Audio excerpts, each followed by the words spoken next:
نقل است که خسرو انوشیروان کمی خوشخواب تشریف داشته و غالبا دوست داشت صبحها را تخت بخوابد. ای پادشاه، شما ناسلامتی امپراتور ایران هستید. باید صبحها زود بیدار شوید. اصلا از قدیم گفتن سحرخیز باش تا کامروا شوی. ای بزرگ مهر،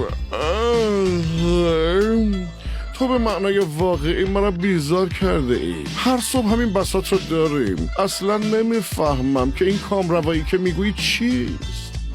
خلاصه پادشاه که دیگر از این سحرخیزی بزرگمهر کفری شده بود، یکی از نگهبانانش را فرا خواند و به او گفت که فردا صبح زود با چند نفر دیگر به صورت ناشناس کمین کنند و بزرگمهر مذکور را خف نموده و حتی لباسهایش را از او بگیرند.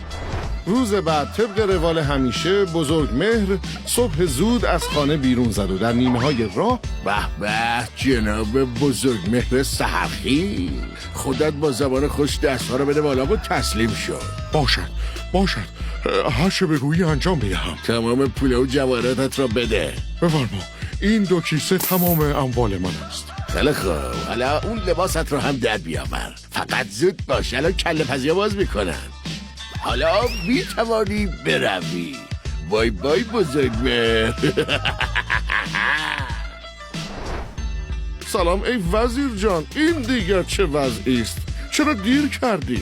قربان، در راه چند راهزن پول و لباسم رو به زور از من گرفتن.